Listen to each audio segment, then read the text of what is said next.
Assalamu alaikum, урматтуу мекендештер, урматтуу бир туугандар.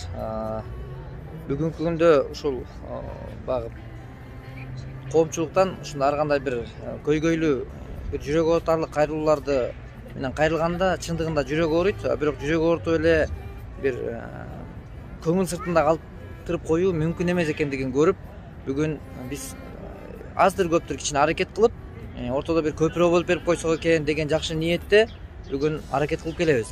Бирок ушуну азыр сиздер көрүп турган бул жал кичи мына балдар ооруканасында биз турабыз. Бул жерде мына ушул карындашым бир эмес эки баласы, бир кыз бир баласы ушул жерде оор акыбалда жатат.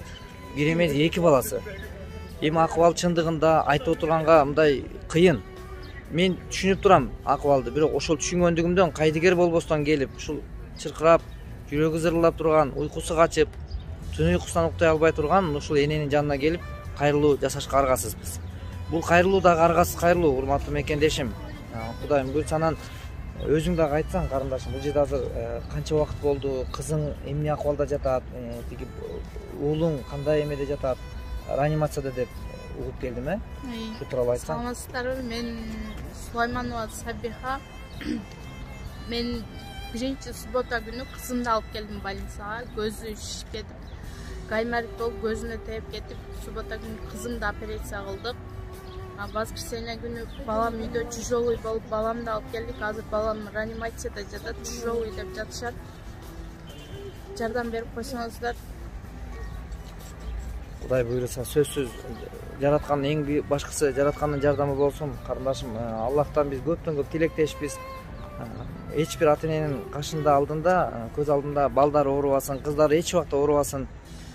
Бул жашоодогу эң көйгөйлүү, эң чоң бир азаптын азабы ушул өзүңдөн ошол бир жаралган балдар жараткандын жардамы менен, ушу себепкерлиги менен ошол балдардын күлкүсүн көрө албай, ошолордун онтоп ооруп аткандыгын көрүштүк. Бул ар бир ата эне үчүн оор көрүнүш. Ошондуктан урматтуу мекендештер, достор, кайдыгер болбойлучу келгиле, мен колуман келишинче бир ортодо көпүрө болуп берүүнүн аракетиндемин.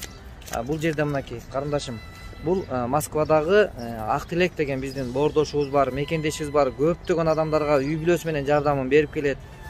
Ошол мекендешимдин дагы келинчеги кичине жол кырсыгына учурап калыптыр. Анан дагы ушу дуа кылып койсоң экен деп атат карындашым. Ошол келинчеги дагы эртерээк дагы сакайып кетишине жүрөгүңдөн бир бата берип дуа кылып койсоңор.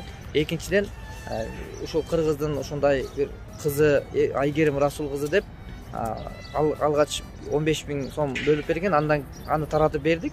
Андан кийин дагы 15 000 сом берип ушул муктаж адамга жетип калса экен деди. Азыр биз ал 12 000 сомун бердик. Анан азыр ошонун бу жерде 3 000 сому, Ак Тилектин 2 000 сому бар да. Ушуга дарысына жумшап койчу, макулбу карындашым? Анан аларга дуа кылып койгула, Кудай буйрса, анан балдарыңар да жакшырып кетсин, ыйлабагыла. Буйрса, Аллах Таала мээримдүү зат, ушу берген дартына шифа берип, берген сыноосуна жеңилдик берип, эртерээк жакшырып кетишин тилектешпиз, макулбу?